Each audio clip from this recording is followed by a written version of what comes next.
고린도전서 강의 20번째 시간입니다.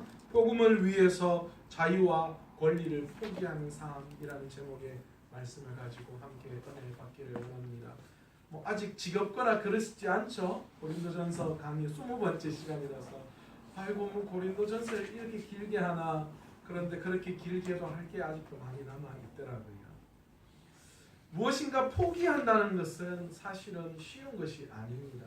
우리가 믿는다라고 이야기하면서도 사실은 이 믿음을 가짐에 있어서도 세상의 것을 포기하는 것, 그게 사실은 그렇게 만만하고 쉬운 것은 아닙니다. 오늘 바울은 우리에게 뭐라고 이야기하고 있느냐? 복음을 위해서 자기가 가지고 있는 자유와 권리를 과감하게 내어놓을 수 있는 믿음에 대한 이야기를 오늘 우리에게 들려주려고 한다라는 것입니다. 오늘 바울은 8장에서 우상에게 바쳐진 음식에 대해서 그 문제를 8장에서 다루었습니다. 고린도 교회 안에 우상 제단에 바쳐진 음식을 공공연하게 먹는 문제가 부각되어졌어요. 지난 시간을 한번 떠올려 봅시다. 고린도 지역의 특성상 신들이 가득한 도시였어요. 그렇기 때문에 수없이 많은 사람들이 화려한 신전으로 가서 그곳에서 제단에 예물을 바치고 그것에서 제사를 드렸다라고 말씀을 드렸습니다. 물론 우리가 생각하는 그런 제사가 아니에요. 아주 추하고 더러운 제사가 그곳에서 행해졌습니다.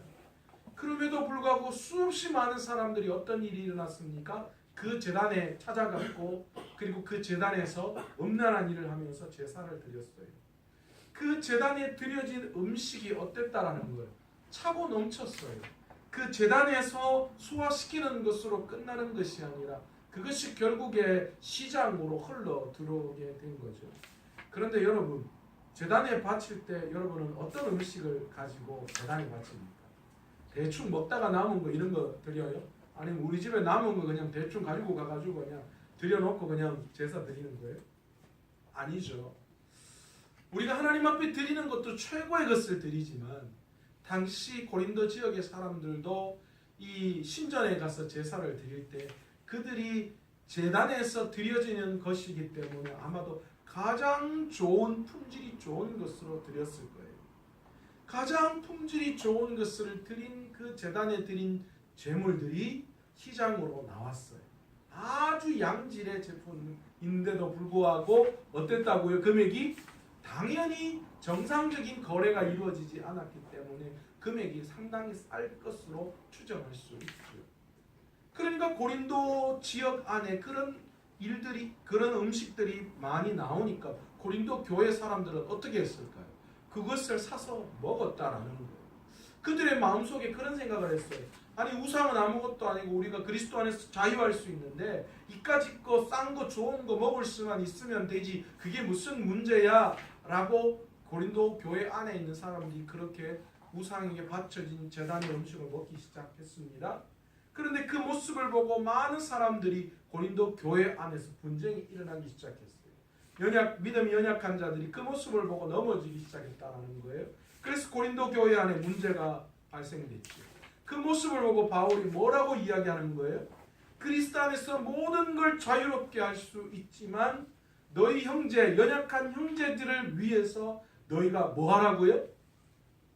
배려와 사랑으로 너희의 자유를 행하라. 그렇게 이야기했습니다. 그러니까 자유도 좋지만 배려와 사랑이 앞서야 한다. 그 이야기를 하고 있는 거예요. 바울이 그 이유를 어디에 뒀습니까? 왜 그리스도 안에서 자유할 수 있는 고난이 있음에도 불구하고 연약한 형제를 위해서 배려와 사랑으로 우리의 자유를 사용해야 하느냐? 이유가 어디에 있다고요? 주님이 그 연약한 형제를 위해서 십자가에 못 박혀 죽으셨기 때문인 거예요. 하나님께서 그들을 위해서, 우리의 형제를 위해서 십자가에 못 박혀 죽으시고 죄값을 치러주신 그 형제도 그만큼 위대한 소중한 존재다라는 것을 우리는 알아야 되기 때문에 우리가 그리스도 안에서 자유할 수 있다라고 해서 우리의 그 자유를 함부로 사용해서 그리스도의 몸값을 주고 구원한 그 형제가 넘어지도록 해서는 안 된다. 그래서 우리의 자유에 배려와 사랑이 필요하다라는 것을 지난 시간에 이야기를 했죠. 이제 오늘 본문 9절에 와서 바울은 그 배려와 사랑으로 자신의 자유와 권리를 포기한 예를 들고 있어요. 그 예가 누구냐? 바로 자신이다라는 것을 말하고 있다라는 거예요. 자신은 그리스도 안에서 배려와 이 사랑으로 자신이 가지고 있는 자유와 권리를 다 포기했다, 그렇게 이야기하고 있습니다. 오늘 바울은 본문 1절에서 자신이 자유인이며 사도임을 말하고 있는데요. 바울은 계속해서 이 복음을 전할 때 사도권에 대해서 굉장히 많은 도전을 받았습니다. 그러니까 많은 사람들이 이 바울이 사도라는 것에 대해서 반기를 들었다라는 거예요. 이유가 어디에 있었을까요? 사도라고 이야기할 때에 사실은 사도가 되기 위해서는 몇 가지 특징이 있었어요. 예수님의 사역에 동참을 해야만 했었고요. 그리고 예수님의 죽음과 부활을 본 사람만이 사도다, 그렇게 이야기할 수 있다는 거예요. 그래서 예수님의 제자들이 이 속에 사도에 포함되어졌죠. 그런데 사실 바울은 이렇게 이야기한다면 정확하게 사도로서의 어떤 직분에 딱 떨어지지 않는 거예요. 그러나 바울은 오늘 뭐라고 이야기합니까? 그럼에도 불구하고 자신이 사도다라고 그렇게 분명하게 고백하고 있어요. 그 이유가 어디에 있습니까? 예수님께서 자신을 불러서 사도로 임명해 주셨다, 그렇게 이야기하는 거예요. 그 사건이 언제 일어났습니까? 다메섹 도성에서 예수님이 바울을 부르실 그때에 바울은 귀한 사명을 감당하게 된다라는 것이죠. 그리고 그 이후에도 사람들은 계속해서 사도 바울이 사도권을 의심하게 되는데, 그 이유가 뭐냐 하면, 두 번째로 바울은 자신이 사도임에도 불구하고 그 사도에 대한 권리를 주장하지 않았어요. 그 권한을 주장하지 않았다라는 것입니다. 오늘 본문의 1, 2절을 통해서 분명하게 바울은 자신이 자유인이고 사도라고, 자신이 예수님을 보았고 예수님으로부터 사도직을 받았고, 그리고 무엇보다도 고린도 교회가 자신의 사도라는 것을 증명해내는 것이다, 그렇게 세 번째로 이야기를 하고 있다는 거예요. 여러분, 자신이, 다른 사람은 다 사도가 아니라고 이야기하더라도 바울의 입장에서 고린도 교회 너희들은 나를 사도로 봐야 된다. 이유가 뭘까요? 바울이 고린도 교회를 개척하고 그 고린도 지역의 믿음의 사람들을 불러서 복음을 전하고, 그 복음을 전한 바울의 복음을 통하여 뭐가 생겨났습니까? 고린도 교회가 생겨났다. 그러니까 바울의 입장에서는 복음을 전해서 교회가 생겨나고 예수를 믿는 사람들이 생겨났기 때문에, 그렇기 때문에 너희가 어떻게 나를 보고 사도가 아니라고 이야기할 수 있느냐? 복음의 열매가 드러났는데 어떻게 나를 사도가 아니라고 너희들이 이야기할 수 있느냐? 다른 사람이 다 나보고 사도가 아니라고 할지라도 너희들은 나를 사도다라고 이야기해야 한다. 그렇게 오늘 분명하게 자신의 사도적 권리를 고린도 교회 성도들을 향하여 주장하고 있음을 우리는 볼 수 있습니다. 그럼에도 불구하고 바울은 참 희한한 게 자신의 사도권을 누리려고 하지 않았어요. 사도행전 19장에 의하면 바울은 고린도 교회에서 복음을 전하며 교회를 개척하고 섬기면서 천막을 만드는 일을 했다. 그래서 텐트 메이커다, 그렇게 바울을 이야기를 합니다. 다시 말해서 교회로부터 생활비를 지원받지 않았다라는 것입니다. 바울은 3절에서 10절까지 계속해서 자신이 사도로서 받을 권리가 있다라고 그렇게 강조를 하는 거예요. 본문에서 뭐뭐 할 권리가 없겠느냐, 뭐뭐 없겠느냐 이렇게 이야기하면서 자신은 당연히 사도로서 그 모든 권리를 누릴 수 있는 권한이 있다. 그래서 내가 너희에게 생활비를 받고 그렇게 복음에 전력할 수 있다. 그러나 그렇게 하지 않는다라는 것을 이야기합니다. 내가 충분히 사도로 권리를 행할 수 있다. 너희들에게 그래서 무언가를 요구할 수 있다라는 것을 말하고 있죠. 그러면서 오늘 본문에 보시면 세 가지 비유거리를 듭니다. 첫 번째 비유거리가 뭡니까? 군인이 자기 돈을 들여서 군생활하는 사람이 어디 있느냐, 그렇게 이야기하는 거예요. 남자들 군대 가기 싫어합니다. 그런데 안 그래도 군대 가기 싫은데 돈 주고 군대 가라 그런다 그러면 누가 군대 가겠어요? 그렇습니다. 요즘은 군대 가면 뭐 월급을 거의 한 30만 원 가까이 받는다고 하던데, 그런데 도리어 군대를 가는데 내가 30만 원을 내야 된다 이렇게 생각한다면 난리 날 것 같아요. 또 두 번째 바울이 이야기하는 게 포도를 심고 그 열매를 먹지 않는 사람이 어디 있겠느냐, 그렇게 이야기해요. 세 번째로는 양떼를 기르는 목자는 양의 젖을 먹는 것이 당연하다, 그렇게 이야기해요.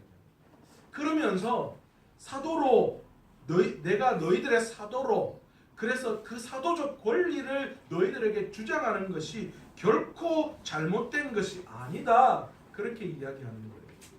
그래서 너희들을 위해서 교회의 일을 전념하기 위해서 교회에서 물질적인 후원을 받는 것, 그것을 주장하는 것도 당연하다, 그렇게 이야기하고 있습니다. 8절 이후로는요, 구약 성경의 가르침 신명기 25장 4절을 통하여 뭐라고 이야기합니까? 곡식을 밟아 떠는 소에게 망을 씌우지 말라.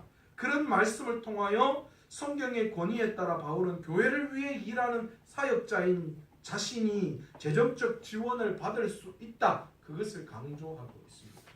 지금 계속 뭐 하고 있는 거예요?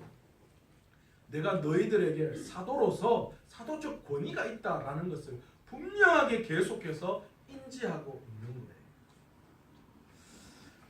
바울은 이러한 고린도 교회로부터 권리를 계속해서 강조하면서 그런데 반전을 하고 있습니다. 그런데 그렇게 내가 그 권리를 주장할 수 있음에도 불구하고 나는 그 권리를 쓰지 않겠다, 그렇게 이야기하는 거예요.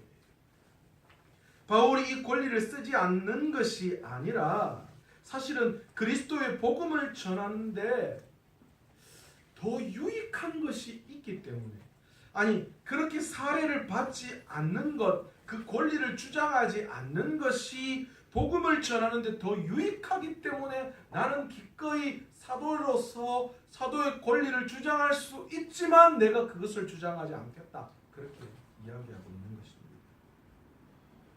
왜 그 권리를 사용하지 않는 것이 더 유익하다라고 바울이 판단하고 있을까요?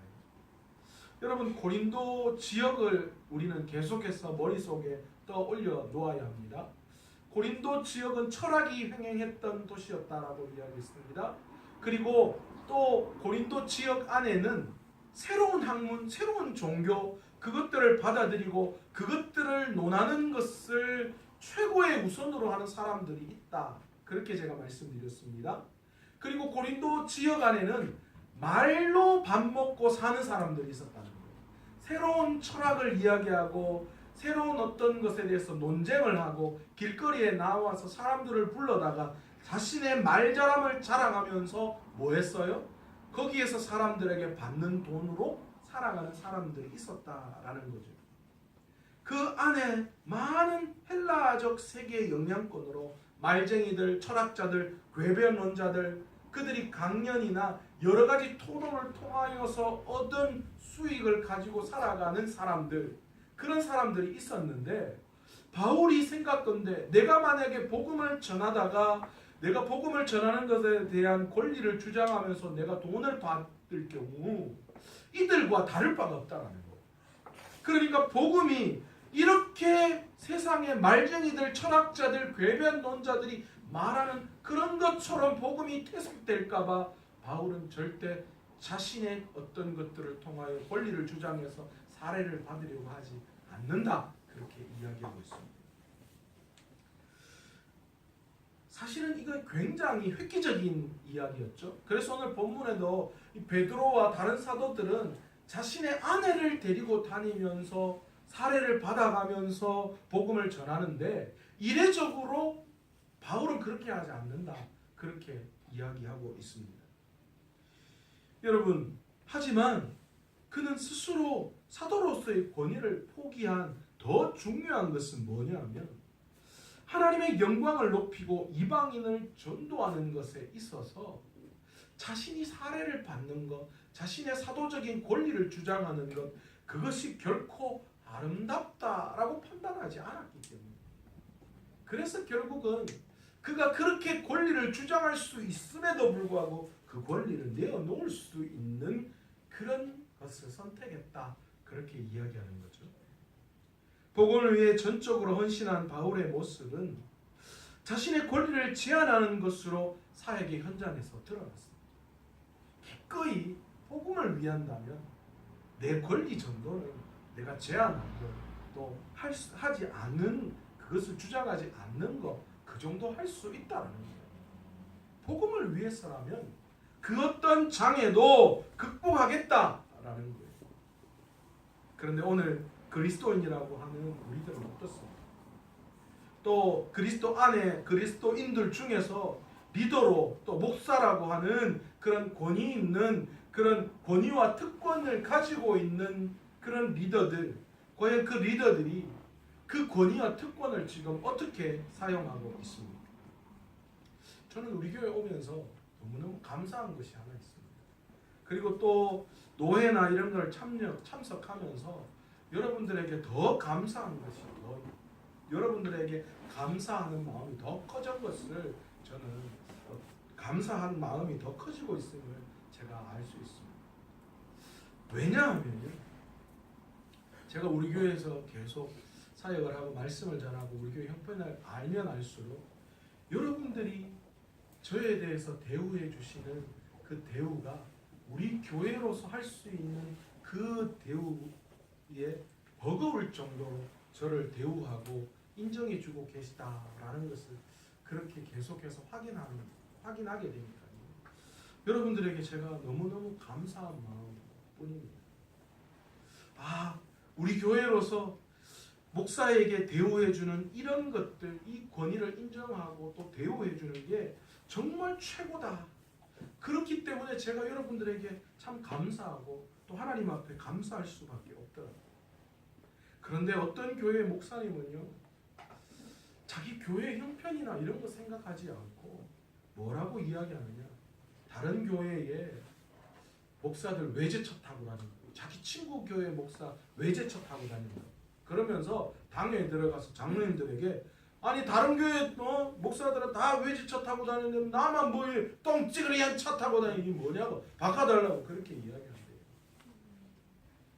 여러분, 담임 목사로서 하나님이 주신 권위를 이렇게 사용하는 것, 여러분 그게 참 올바른 권위의 사용이라고 이야기할 수 있을까요? 여러분, 큰 교회 가면 대부분 카페들이 많이 있잖아요. 이번에 저희도 그 통합적교회 영등포 교회 갔는데 멋진 카페가 있더라고요. 저는 그렇게 소통할 수 있는 공간이 있는 게 너무너무 좋아요. 그런데 특히 이 카페가 있는 교회는 주일 되면 그 카페가 그냥 문전성시잖아요. 주일날 가장 많은 사람들이 몰려오니까, 그러니까 이 사람 저 사람 누구도 할 것 없이 가서 커피 주문을 하고 이런저런 것들을 주문하니까 많은 사람들이 그 앞에서 기다리고 있어야 합니다. 그런데 그 교회 장로님이 갑자기 맨 앞에 오시더니만, 내가 우리 교회 장로인데 내가 급한 일이 있어서 내가 먼저 커피 주문해서 이거 갖고 가야 되겠다. 만약에 그 교회 장로님이 그런 식으로 장로의 권위를 사용한다면 여러분, 그게 올바른 권위 사용이라고 말할 수 있을까요? 내가 우리 교회 장로고 권사고 집사고 중직자고 여러 가지 하나님께 부름받은 권위를 가지고 있는 리더인데, 그런데 우리가 가지고 있는 그 권위를 우리가 과연 어떻게 사용하는 것이 바르게 사용하는 것이다라고 이야기할 수 있을까요? 어떻게 사용해야 하나님이 기뻐하신다라고 이야기할 수 있을까요? 사람들은 자유를 얻기 위해서 몸부림칩니다. 자신의 자유를 조금이라도 침해당하면 가만히 있지 않으려고 합니다.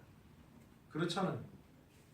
이런 것들은 운전할 때 더 많이 나타나는 것 같아요. 운전을 쫙 하고 가다가 어느 순간 자기가 달리고 있는 차선에 옆에 차가 갑자기 확 끼어들어서 자기가 가는 내 차선인데, 이건 내가 가야 할 차선인데 그것을 방해라도 하면 어떻게 합니까?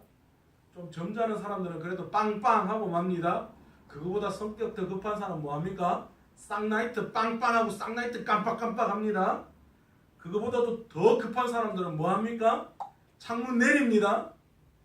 그보다 더 센 사람들은 뭐합니까? 보복 운전하죠. 확 끼어들고 가다가 확 멈추고 그런 일들 합니다. 왜 그렇게 행동합니까? 내 길이고 내가 가는 곳인데 네가 감히 내 자유를 침범해? 내 섹터를 들어온단 말이야? 대부분 사람들은 자신의 자유를 침해당하는 것에 대해서 굉장히 예민히 생각합니다. 그리고 또한 그 자유를 지켜내려고 합니다.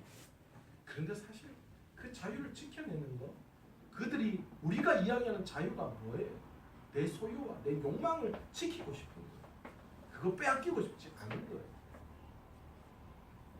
그렇다면 그리스도인, 하나님의 구원의 백성, 구원받은 백성, 또 주님의 제자로 살아가야 할 우리들의 삶은 과연 어때해야 할까요?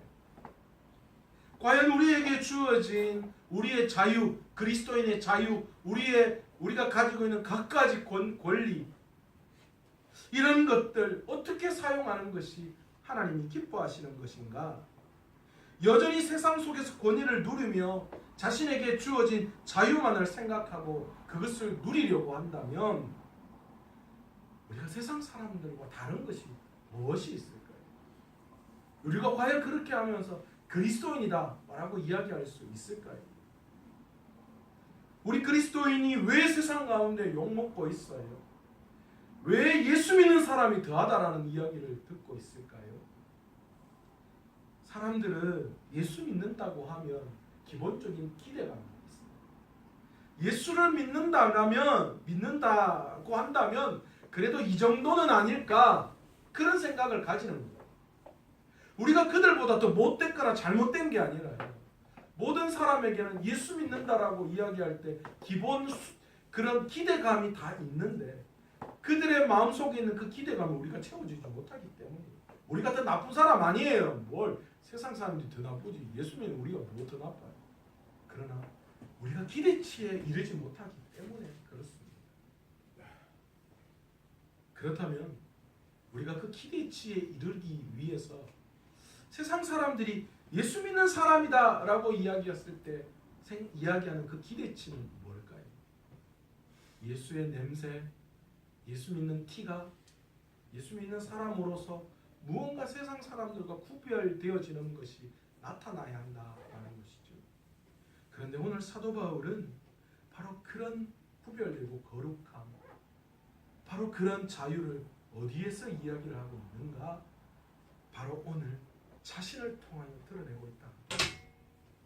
자유를 위해서, 그리스도를 위해서, 복음을 위해서, 진정한 그리스도인이라면, 진정한 하나님의 구원받은 백성이라면 기꺼이 복음을 위해서, 그리스도를 위해서 자신의 자유를 내어놓고 기꺼이 자신의 삶에 주어진 권위와 특권을 내려놓을 수 있는 마음, 복음을 위해서라면 기꺼이 그 어떤 장애물이 나온다고 할지라도 그 앞에서 손해보는, 더 큰 이익을 구하는 것이 아니라 기꺼이 손해를 보겠다라는 마음으로 희생하는 자세, 바로 그것이 진정한 그리스도인의 정인의 삶이요 충성된 삶이다, 그렇게 이야기를 하고 있습니다. 바울이 오늘 그것을 자신을 통하여 이야기합니다. 나도 너희 앞에 권위를 가지고 그 권위를 사용할 수 있지만 내가 복음을 위해서 그 모든 것들을 다 포기한다라는 거예요. 하지 않겠다라는 거예요. 왜요? 그리스도가 그렇게 하셨기 때문에. 예수님이 어떻게 하셨어요? 십자가에서 모진 고통 당하시고 온갖 조롱을 다 당하셨어요. 네가 하나님의 아들이라면 지금 당장 내려오라고 이야기합니다. 그런데 여러분, 예수님이 힘이 없으셔서 그렇게 하셨을까요? 예수님이 권위가 없으셔서, 예수님이 특권이 없으셔서 그렇게 하셨을까요?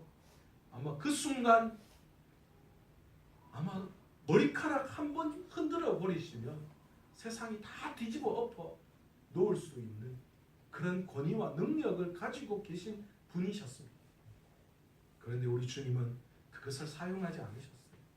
왜 사용하지 않으셨습니까? 우리를 구원하시기 위해서 기꺼이 십자가에서 자신의 목숨을 내어 놓으셨다. 그것이 하나님이 원하시는 길이고 그것이 이 땅에 본인이 오신 바른 길이기 때문에 그 사명 감당하기 위해서 예수님은 기꺼이 그 십자가에서 자신의 모든 권리와 모든 직위를 내려놓으셨다. 그러기 오늘 우리 그리스도인 하나님 앞에 구원받은 자로서 우리가 과연 정말 진정한 그리스도인의 증인의 삶을 살아가는 것이 무엇인지 우리가 다시 한번 깨달을 수 있는 저와 여러분 되시기를 원합니다. 아멘. 손해 좀 보자고요. 이익 좀 덜 보자고요. 기꺼이 욕 먹자고요. 기꺼이 복음을 위해서 우리의 삶의 모든 것 다 좀 내려놓자고요. 내어 맡기자고요. 그러면 누가 책임지십니까? 우리 주님이 우리를 대신해서 우리의 삶을 책임져 주시는 줄로 믿습니다. 아멘. 그렇게 될 때에 진정으로 우리가 그리스도 안에서 자유가 무엇인지를 만끽할 수 있는 줄로 믿습니다. 돈에 매여 있으면, 세상의 권력에 매여 있으면 우리는 결코 자유하다라고 이야기할 수 없어요. 지식에 매여 있으면 우리는 결코 그 지식 안에서 자유할 수가 없습니다. 결국은 그 돈과 그 권력과 그 지위가, 그 지식이 우리를 올무로 묶어놓고 그래서 결국은 자유롭게 할 수 없죠. 그러나 여러분, 그 모든 것들을 다 내려놓을 때에 우리는 진짜 자유함을, 그리스도 안에서 자유함을 얻을 수 있는 것입니다. 복음을 위해서 내 자유와 내 권리를 포기하는 삶, 그것이 진정한 예수님을 닮아가는 제자로서의 삶이고, 오늘 이 시간 진정한 그리스도인을 찾을 때에 바로 그런 그리스도인을 오늘 하나님이 우리를 찾고, 그런 그리스도인을 우리 주님이 찾고 계시는 줄로 믿습니다. 아멘. 어떤 목사님의 설교를 들을 때 제가 그렇게 이야기하시는 걸 들었습니다. 오늘 이 세대에 하나님 앞에서 자신을 사용해달라고 헌신하는 사람들은 너무나도 많대요. 넘쳐난대요. 그런데 문제는 하나님이 정말 들어서 쓰시려고 사람들을 볼 때에 하나님의 마음에 합당한 자가 없더라. 그러니까 들어 쓸 사람이 없는 거예요. 왜 그렇습니까? 나를 사용해달라고 이야기하고 내가 예수를 믿는다라고 이야기하면서도 여전히 우리의 삶 속에서는 뭐가 일어나고 있어요? 우리의 권리와 우리의 자유를 복음을 위해서 내려놓고 있지 못하다라는 것입니다. 우리가 그 진정으로 그 모든 권리와 우리의 자유를 주님의 복음을 위해서 내려놓을 때에 하나님이 우리를 사용하시고 하나님이 책임지시고 하나님이 우리의 길을 인도해 주시는 줄로 믿습니다. 아멘. 오늘 이 시간 복음을 위해서 기꺼이 우리의 삶을 하나님 앞에 내어 맡기고 세상 가운데 내어 놓을 수 있는 저와 여러분 되시기를 간절히 축원합니다. 오늘 이 시간 말씀